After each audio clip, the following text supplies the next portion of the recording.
Ako po si Charles Androel Dubino at ibabahagi ko sa iyo ang kwento ni Inem. Ang pangunahing pangyayari ni Inem. Ang kwento ay nagpapakita o nangangahulugan ng mga tradisyon at kaugalian sa kwento. Buod ng kwento ni Inem.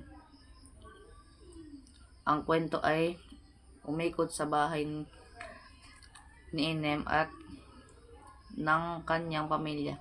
Si Inem ay isang maliit, masipag at magandang bata na ipinagkakasundo sa kasal sa edad na 8 taong gulang. Ang aking mga naaral sa kwento.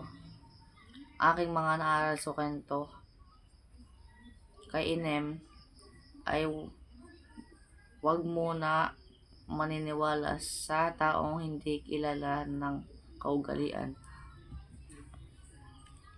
kultura at tradisyong inilalarawan. Ang kultura at tradisyong inilalarawan ay naglalarawan ng ilang kultura at tradisyon tulad ng tradisyon ng maagang pagpapakasal, connection sa kasalukuyang lipunan. Ang connection sa kasalukuyang lipunan ni Inem ay may malalim na connection sa kasalukuyang lipunan, lalo na sa mga issue ng kahirapan. Ang huling pangyayari ng kwento ni Inem. Sa kabila ng kanyang mga pangarap na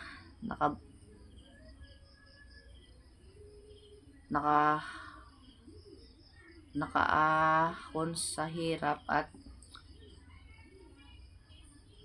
makahanap ng mas maayos na kapalaran, siya ay nahulog sa mas salimuot na sitwasyon dahil sa kahirapan, pag-aabuso at kawalan ng katarungan sa lipunan. Sa dulo ng kwento, ipinapakita na si Inem ay naging biktima ng napag-aping sistema, ginamit at iniwan ng mga taong dapat ay tumulong sa kanya.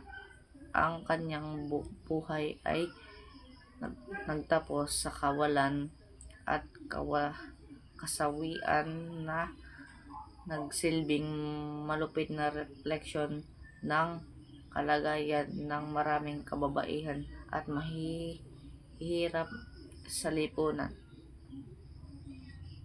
Sa madaling salita, ang huling pangyayari ay ang pagbagsak at trahedya ni Inem na nagsilbing salamin ng mapait na katotohanan sa